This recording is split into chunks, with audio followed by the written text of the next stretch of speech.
What's going on? What's happening, my people? It's your boy Moose back at it again. All right. So I ain't gonna hold y'all.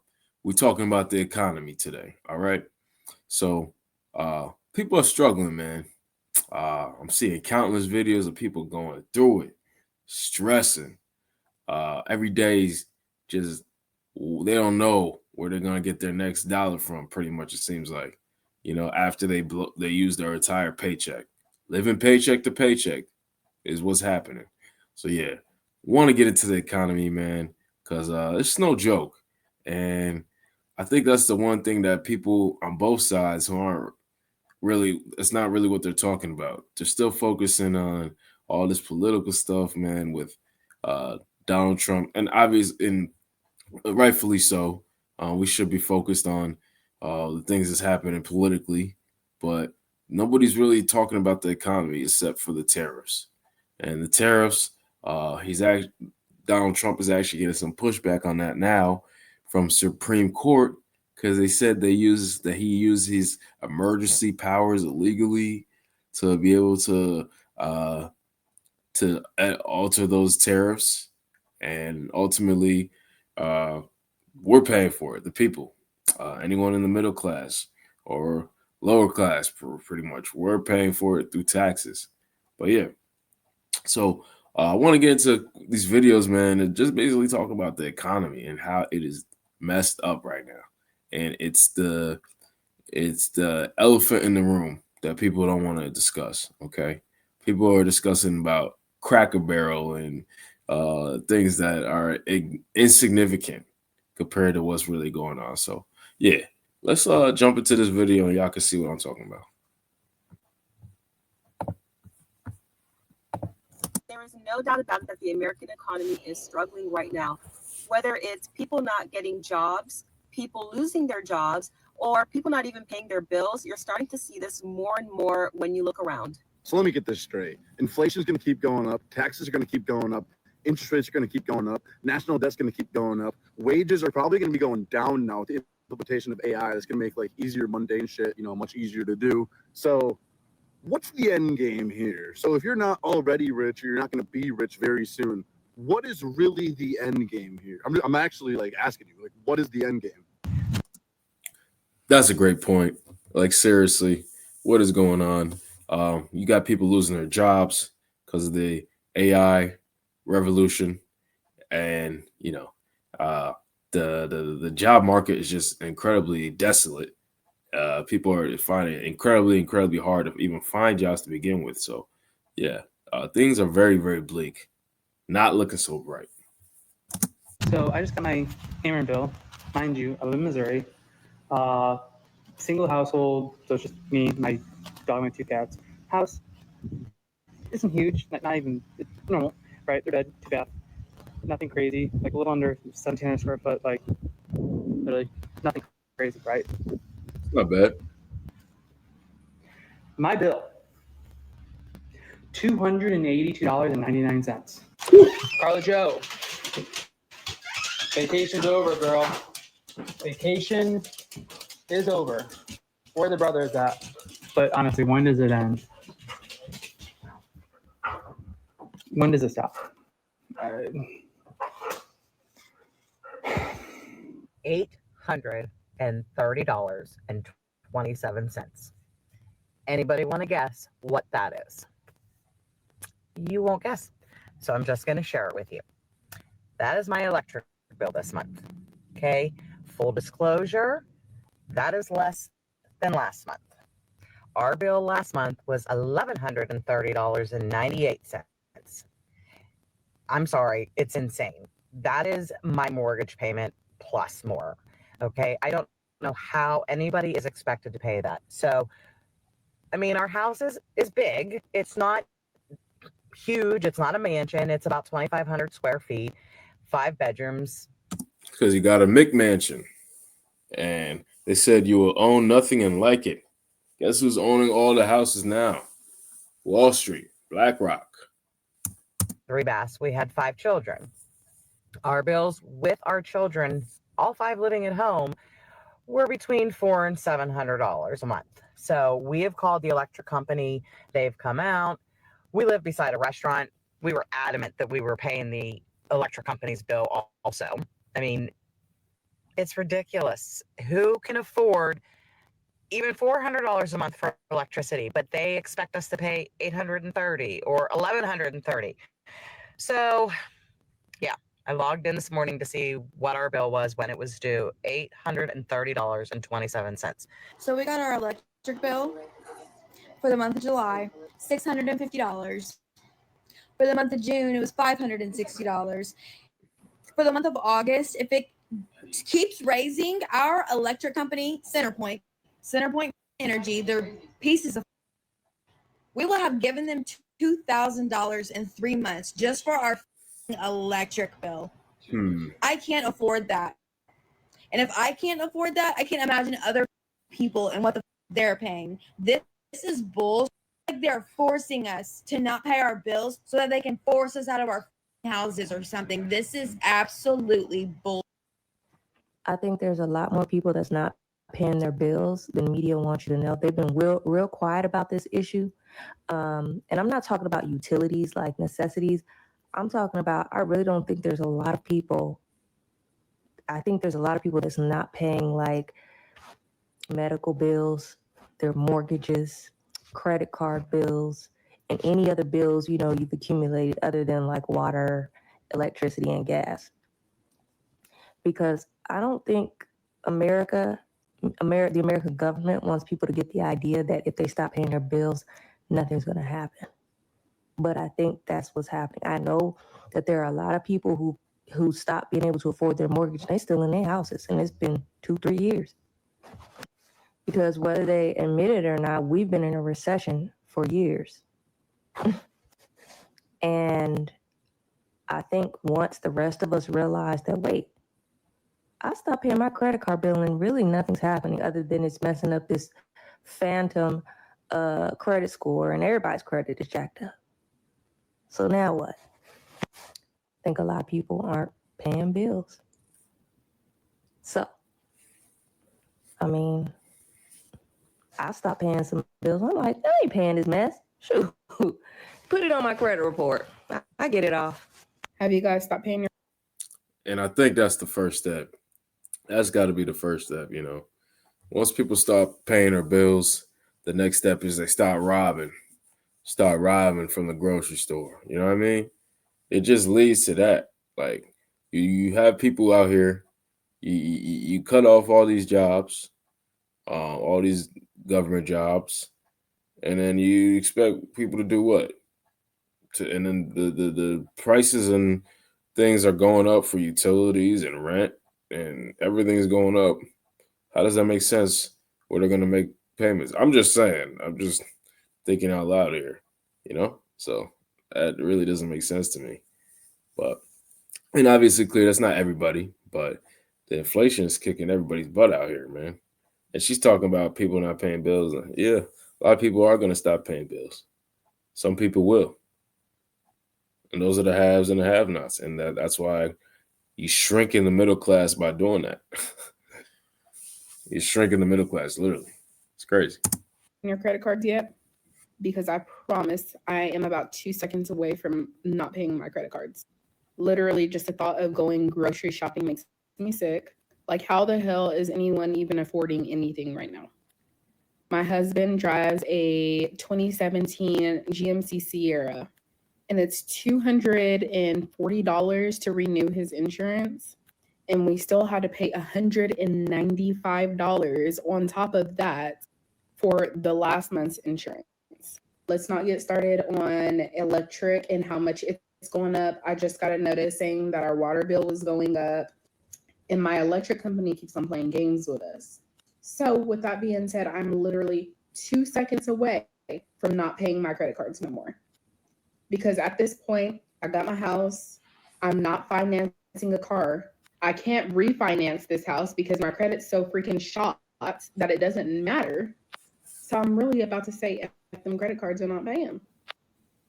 Am I the only one? If you're a New York homeowner, then you could qualify to receive $19,400 to stop paying. Wow.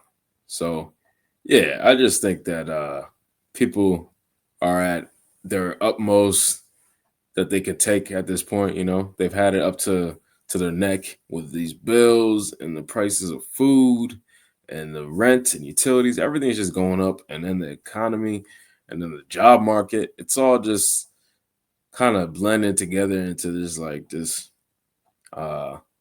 this stressful unhappiness that most people are walking around with. You know, most people are walking around with this kind of burden, and you wouldn't even know it because everyone's trying to act like it's not happening. I'm like, I'm having trouble paying my bills. I don't have it all. I mean, unless you're really, really doing well, you know, and how much percentage of people in America that really is, you know what I mean? The bills just keep coming month to month. They keep getting higher year to year, you know? Unless you bringing in the jobs that we're working, people are working, unless you getting a raise, an annual raise, or you're getting a promotion, most of your money is staying the same. So if the money's staying the same, but the bills and the cost of products and everything is rising, we're in a convenience store, okay? America is a convenience store, and we're the product, okay? I think people need to understand that. We, as people, are the commodities in this country, and we're lining all the politicians' pockets and people who are the elites, you know? We're lining all their pockets. It's just sad, man. So many people out here are going to be so destitute and so screwed up as we keep going further along into this dystopian future.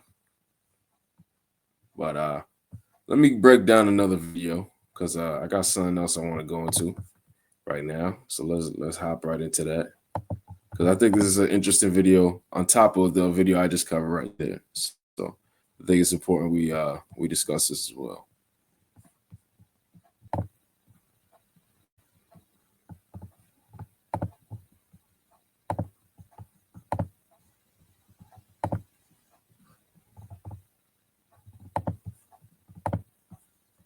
Two-thirds of Americans now say the other political party is not just wrong, but a serious threat to the United States itself. Trust in the government has collapsed to just 22%, which is near historic lows.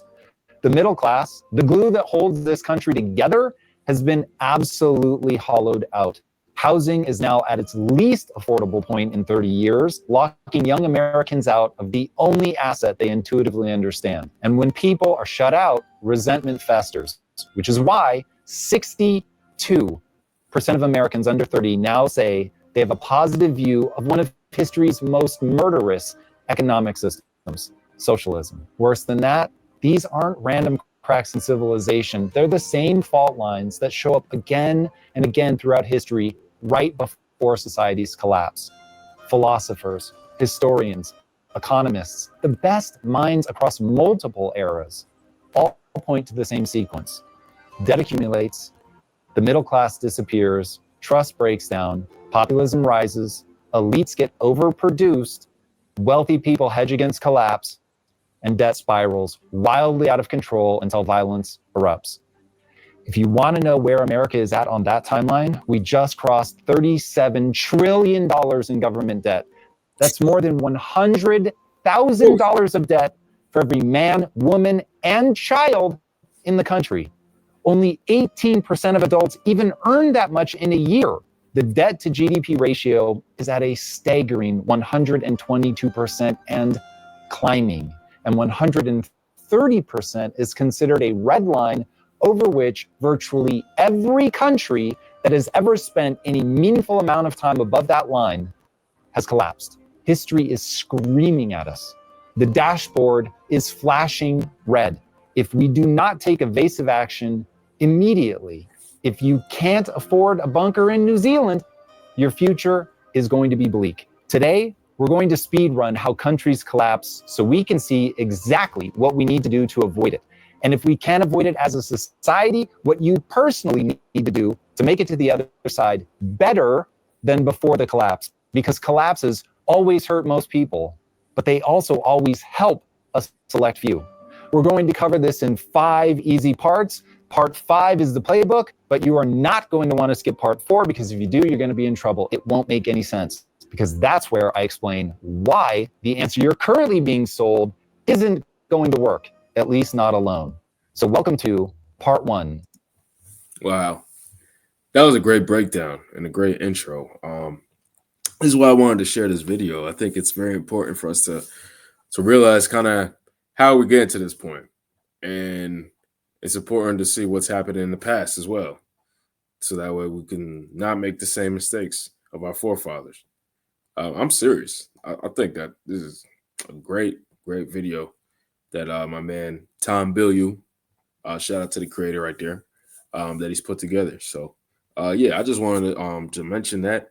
And yeah, like I said before, this economy mixed with these politicians, it doesn't make sense for people to just keep on going forward without knowing how to set up a game plan, or how to set themselves up for the future with a good plan, so that way they're not screwed by the AI and by the housing market and the collapse of the economy. So I think it's very important to kind of arm yourself with a plan or some kind of strategy. So the anatomy of a collapse. In the last years of the USSR, grocery store shelves were so bare that by 1990, the average Soviet family spent a third of their income on food when it was available, and still faced chronic shortages. Within a year, the empire was gone. When Argentina defaulted on its debt in 2001, poverty doubled in just 6 months. Riots spread so fast that the country cycled through 5 presidents in 2 weeks.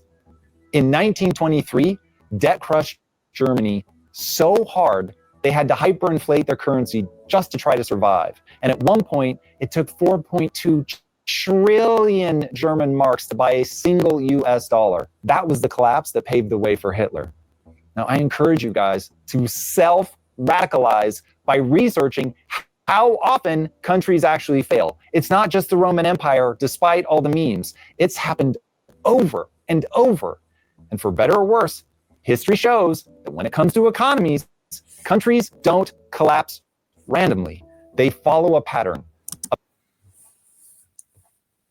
And I think it's important for us to go over the fact that economies, they get targeted by certain groups or sects of people. Okay, we're not going to allude to who those people are. That's for another time in another video. But I think it's important to know that these things can be targeted, and the collapses of countries can be orchestrated and strategized. And I'm honestly thinking that could be possibly what's happening here in America. They said America was too big to fail, right? It's too big to fail. Not according to some people out there. Soros. All right. So we're just going to keep it moving. But yeah, it's important to know that these things that happen with these countries collapsing, these things are not just random things that happen. Okay. A pattern you're going to find distressingly familiar to things you see happening today. But before I break it down, let's set some context. Most people just want to live their lives. They want to fall in love, make some money, raise a family, and have a little bit of fun. But to do that, they need a few things, namely a stable government, law and order, personal property rights, affordable basics, a growing economy, equal opportunity, and community trust. You mess with that nice and simple list at your peril. It is the ultimate FAFO, because breaking any one of those things, let alone a lot of them, and we go from a species that can cooperate in unparalleled fashion to a homicidal or even genocidal species real fast. As Alfred Henry Lewis said back in 1906, there are only 9 meals between mankind and revolution. If supermarkets stopped being supplied within 3 days, people would panic and social order would start breaking down. The question is then, What causes grocery stores to stop getting stocked? Unfortunately, history has a ready-made answer for us. It starts with currency debasement. Governments spend well beyond their means, debts pile up, and the fastest way to paper over the shortfalls is to print more money. Rome debased its silver denarius until it was made of only 0.02% silver. That's the same thing we're doing to the dollar, by the way. It's just hard to notice because the dollar looks and feels the same, but it spends like the 0.02% silver denarius or the Weimar Germany mark. Governments just keep lowering its value until the people revolt because they can't afford anything anymore. As a currency is inflated away, like we're doing right now, the middle class begins to disappear. When most people can no longer afford the basics, a home, groceries, education, and yet the ultra wealthy have Cirque du Soleil performers at their weddings, resentment starts to boil. Next is populism. As people en masse start going to hell in a handbasket, leaders rise up promising easy solutions, people to blame, and most gloriously of all, people to punish. Political scientists cast mud, calls populism a thin ideology. It doesn't solve problems, but it fuels people's anger and gives them someone to hate. And that feels a lot better than hopelessness. But in the fullness of time, history proves that populism only accelerates the fall if it's left uninterrupted. And look at that. I think we're going to stop it there because my man put a very, very beautiful video segment together that I encourage all you guys to go visit. Okay. Go to Tom Bilyeu, go to his platform, and you'll find that video. But yeah, I think it's very important for us to discuss that last point, populism, because that's kind of what's going on in today's day and age, right? We have populism with Donald Trump. Okay. He's a great political hero, right? He's gonna solve all the problems that are going on in the country, right? For 4 years. For his 4 years. He's gonna solve every problem under the sun for those 4 years. And then after those 4 years or 8 years, however many, because he's already served his 4 years previously.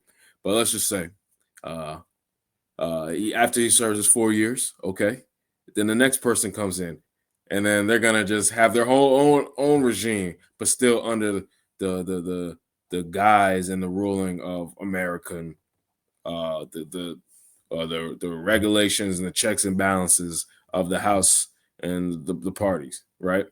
Of the Supreme Court House. You guys know what I'm talking about. All right.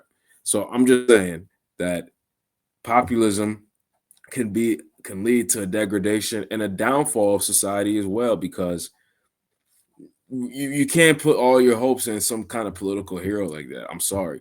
How many times and times again has history showed that these political people, these heroes, have fallacies and they're not perfect and they're human like everyone else, and they should not be idealized. Okay, these aren't people who should be deified. Okay, these people bleed, they piss and they shit like everybody else. All right, so yeah, that's all I'm gonna say for now. Y'all know what it is, man. Everything's getting crazy. Y'all got to be on your toes, man. And yeah, y'all can expect more of this content from me as we go forward, because I'm just breaking into this. I'm just breaking in, and I got a lot more to say. Okay, so I'll see you guys in the next video. Deuces. All right, peace out. A-Town down.